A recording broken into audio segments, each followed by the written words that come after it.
नमस्कार दोस्तों, Vijendra Soni Ganganagar YouTube channel पर आपका फिर से स्वागत है। दोस्तों, जैसे कि आपको पता है कि हमारा जो ये चैनल है ये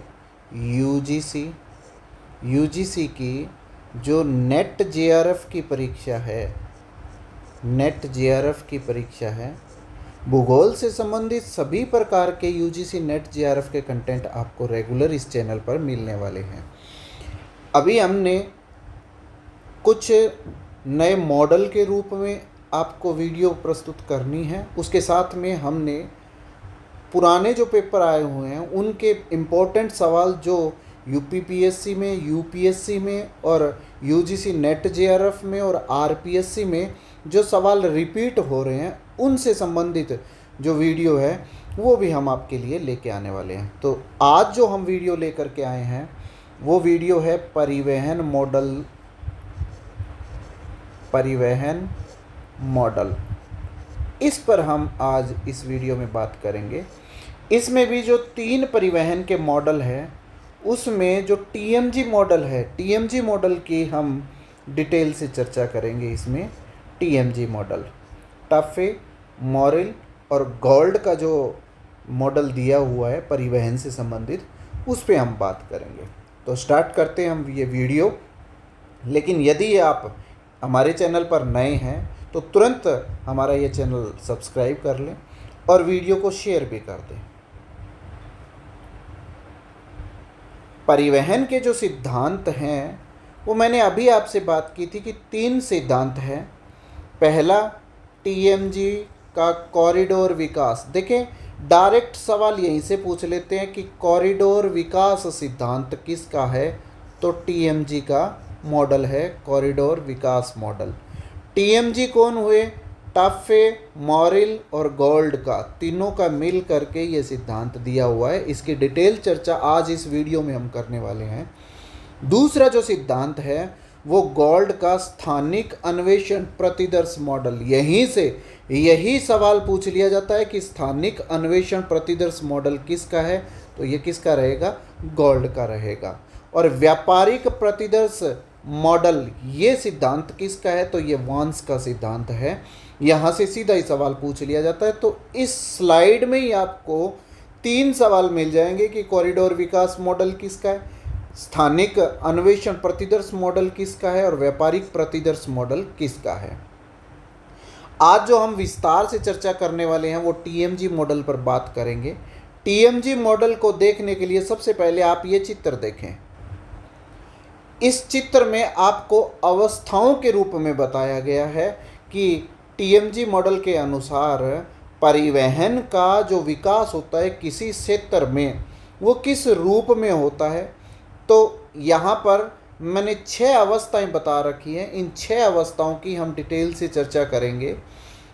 इससे पहले आपने क्या देखना है कि ये मॉडल कब दिया गया, किसने दिया और क्या उसके विशेषताएं थी क्षेत्र के रूप में, तो वो हम इस वीडियो में स्टार्ट करते हैं। देखें यहाँ पर इसका सबसे पहले तो नाम ही ध्यान में रखना है, टीएमजी कॉरिडोर विकास मॉडल, बहुत ही इम्पोर्टेंट है। इनके पूरे नाम पूछ लिए जाते हैं प्रश्न में सीधा ही। एडवर्ड जे टाफे, यहाँ से सवाल उठ जाता है कि टाफे का पूरा नाम क्या है। मॉरिल, रिचर्ड आर मॉरिल, ये भी सवाल उठ जाता है। और गॉल्ड का पूरा नाम क्या है, तो पीटर आर गॉल्ड। इन तीनों ने मिल करके सन 1963 में यह मॉडल प्रस्तुत किया था, सन 1963 में। लेकिन इसके लिए, ये मॉडल बनाने के लिए इसने जो आंकड़े उठाए थे, जहाँ से ये सिद्धांत उठ करके आया था, वो क्षेत्र कौन सा था, तो उस क्षेत्र की बात करें तो वो था घाना और नाइजीरिया। देखें, सन 1963 ईस्वी में इन्होंने एक पत्र प्रकाशित किया था। कहाँ पर? अमेरिका में। अमेरिकन भूगोलवेत्ता ही अमेरिका में। उस पत्र का नाम बड़ा इम्पोर्टेंट रहेगा आपके परीक्षा के पॉइंट ऑफ व्यू से। Transportation expansion in under development countries, A comparative analysis, ये ऐसा कि ऐसे आपने याद रखना है। सवाल सीधा ही पूछ लिया जाता है कि जीएमटी मॉडल में जो पत्र प्रकाशित किया गया था सर 1963 में, उसका शीर्षक क्या था। दूसरी बात इसमें ये ध्यान में रखनी है कि ये क्षेत्र कौन सा था जहाँ से इन्होंने प्रतिदर्श उठाए थे, इन्होंने सैंपल जहाँ से कलेक्ट किए थे वो कौन से थे। तो पहले तो ये ध्यान में रखना है कि वो पश्चिमी अफ्रीका के देश थे, और पश्चिमी अफ्रीका के भी कौन से देश थे, घाना और नाइजीरिया। यहाँ से सीधा ही सवाल बन जाता है कि घाना और नाइजीरिया, यदि इन देशों की हम बात करते हैं तो ये अंडर डेवलपमेंट कंट्री हैं, अविकसित से विकासशील की ओर अग्रसर है, विकासशील की ओर अग्रसर है। तो ये चीज़ आपने ध्यान में रखनी है कि घाना और नाइजीरिया, जिनकी आर्थिक विशेषता क्या थी कि वो अविकसित से विकासशील देशों की ओर अग्रसर थे, वहाँ पर क्या विस्तार हो रहा था, वहाँ पर परिवहन तंत्र विस्तार हो रहा था। तो जब अविकसित से हम स्टार्ट करते हैं तो हमें परिवहन तंत्र का स्टार्टिंग से लेकर के और डेवलपमेंट होने तक का पूरा सिनेरियो हमारे सामने आ जाता है, जिसके मुख्य बिंदु और क्या थे उसको देखें। ये देखें जो मैंने अभी बात बताई आपको कि अविकसित राष्ट्रों के परिवहन तंत्र में इसकी मुख्य बात ये है कौन सी, कि इसकी अवस्थाएं कितनी थी। सीधा डायरेक्ट सवाल पूछ लिया जाता है कि इस मॉडल में कितनी अवस्थाएं थी। तो अवस्थाओं की संख्या आपने कितनी याद रखनी है, 6 अवस्थाएं याद रखनी है, 6 अवस्थाएं। अब 6 अवस्थाओं में प्रत्येक अवस्था की विशेषता आपको ध्यान में होनी चाहिए। पहली अवस्था में प्रकीर्णित पतन अवस्था है। देखें इसमें क्या होगा कि एक कोई केंद्र स्थापित होगा जिस पर छोटे छोटे ये सेंटर ये परिवहन के रूप में विकसित होंगे और बहुत कम दूरी के लिए विकसित होंगे और बिखरे हो रहेंगे, स्कैटर्ड प्रकीर्णित रूप में रहेंगे। ये इसकी विशेषता रहेगी किसमें, पहली अवस्था में। ये ध्यान में रखना है। जैसे ही इनका विकास होगा तो ये द्वितीय अवस्था को धारण कर लेंगे, द्वितीय अवस्था को धारण कर लेंगे। इसमें निवेश मार्ग और परिवहन प्रवेश्यता अवस्था, ये ऐसे के ऐसे पूछ लेते हैं, जिसको इंग्लिश में भी पूछा हुआ है कि पेनिट्रेशन लाइन, जहाँ पर सीधा सा सवाल बन जाता है कि पेनिट्रेशन लाइन जिस फेज में विकसित होती है वह इस मॉडल की कौन सी अवस्था है। तो आपने याद रखना है कि इस मॉडल की कौन सी अवस्था है, वो सेकंड अवस्था है, द्वितीय अवस्था है। तृतीय अवस्था में यहाँ से सीधा सवाल उठता है कि फीडर मार्गों का विकास इस मॉडल के अनुसार किस अवस्था में होता है, तो तृतीय अवस्था में होता है। यह सीधा सवाल आया हुआ है।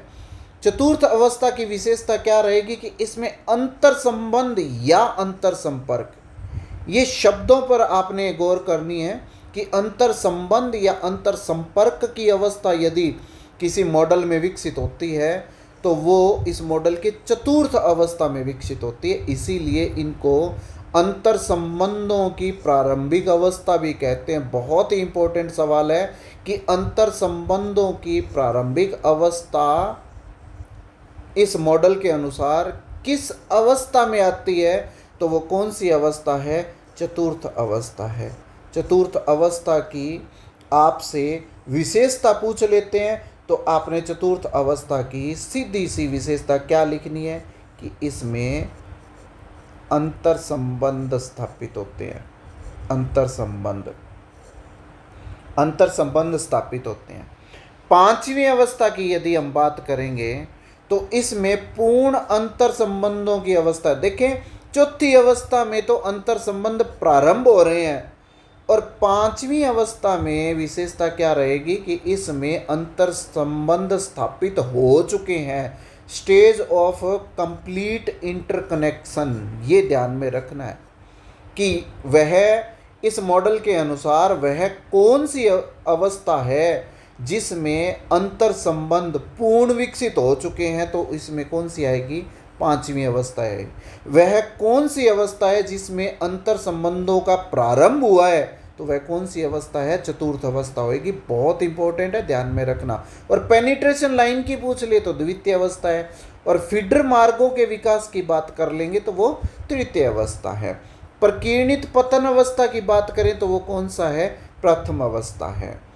अब बात रही अंतिम अवस्था, इसमें उच्च वरीयता प्राप्त मार्ग और ट्रंक रोड। ये बहुत इंपॉर्टेंट है कि ट्रंक रूट जो है वो इस मॉडल के अनुसार किस अवस्था में विकसित होते हैं, तो वो किस में होंगे, छठी अवस्था में विकसित होंगे।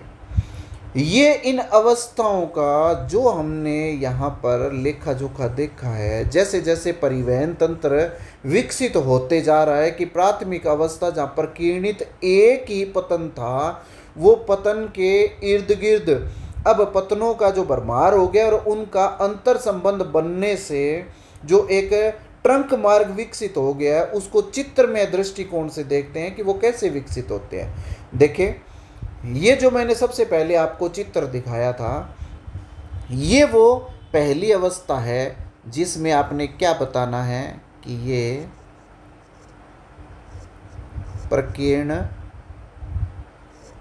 प्रकीर्ण पतन विकसित हुए हैं। यहाँ पर ये दूसरी अवस्था है।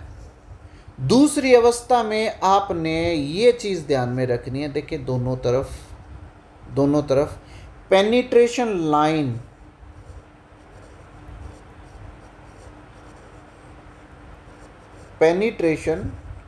लाइन विकसित हो रही है। ये इंपॉर्टेंट सवाल बन जाता है कि पेनिट्रेशन लाइन किस अवस्था में विकसित हो रही है, तो आप यहाँ देख पा रहे हैं कि दूसरी अवस्था में पेनिट्रेशन लाइन विकसित हो रही है। तीसरी अवस्था में इसका देखें, ये विकास आगे जो यहाँ पर ये छोटे छोटे जो नगर या पतन विकसित हुए हैं, इन पतनों का आगे और विस्तार हो गया है। ये वो चौथी अवस्था आ जाती है। इसमें देखें क्या संयोजक कड़ियाँ बन रही है क्या, यहाँ पर ये ध्यान करने वाली है। तो इनमें संयोजक कड़ियाँ बन रही है, और संयोजक कड़ियों की ये चौथी अवस्था में क्या चीज़ हो रहा है, इनका प्रारंभ हो रहा है। संयोजक कड़ियों का क्या हो रहा है, प्रारंभ हो रहा है। ये ध्यान देने वाली बात है। और ये जो संयोजक हैं, ये विकिरण रूप में जब विकसित हो जाएं तो इनको संयोजन, ये जो संयोजन कड़ी है, संयोजन कड़ी जब ये विकिरण रूप में इस प्रकार से विकसित हो गई है, तो संयोजक कड़ियों का कौन सा रूप आ गया, पूर्ण विकसित रूप आ गया। पूर्ण विकसित रूप, तो पूर्ण विकसित रूप किस अवस्था की बात है, पांचवी अवस्था की बात है। तो ये कौन सी अवस्था है, इसकी पांचवी अवस्था है। और छठी अवस्था जो इसकी अंतिम अवस्था है, इसकी विशेषता क्या रहेगी कि यहाँ पर ट्रंक रोड स्थापित हो जाएगी। Trunk road. वीडियो छोटा जरूर है ये, लेकिन बहुत ही महत्वपूर्ण वीडियो है। यदि आपने टीएमजी मॉडल में से सवाल आने का यदि कहीं भी चांस रहता है, तो इनसे बाहर शायद ही कोई सवाल बनता है जो आपसे पूछा जा सकता है। और ये चित्र में दृष्टि से आपसे सवाल पूछा जा सकता है, या आपसे इन अवस्थाओं से सीधा सवाल पूछा जा सकता है कि लिख करके कि प्रकीर्णित अवस्था या फीडर मार्ग की बात करें, या पेनिट्रेशन लाइन की बात करें, अंतर संबंधों की बात करें, अंतर संपर्क की बात करें, या पूर्ण अंतर संपर्क की बात करें, या ग्रांड ट्रंक की बात करें, ऐसी कौन सी अवस्था की विशेषता है, ये सवाल आपसे पूछा जा सकता है। और एक इसका साल पूछा जा सकता है। तो साल मैंने अभी आपको बताया था 1963, ये ध्यान में रखना है। इसकी अवस्था की संख्या बार बार आपको ध्यान में रखनी है। कितनी अवस्थाएं, 6 अवस्थाएं हैं। तो ये था हमारा आज का वीडियो। उम्मीद है कि आपको बहुत पसंद आया होगा। यदि पसंद आया है तो आप इस वीडियो को लाइक कर दें और शेयर कर दें, ताकि भूगोल से संबंधित जो नेट जेआरएफ या आरपीएससी या यूपीएससी की कोई भी परीक्षा की तैयारी कर रहे हैं उनको इसका लाभ मिल सके। धन्यवाद।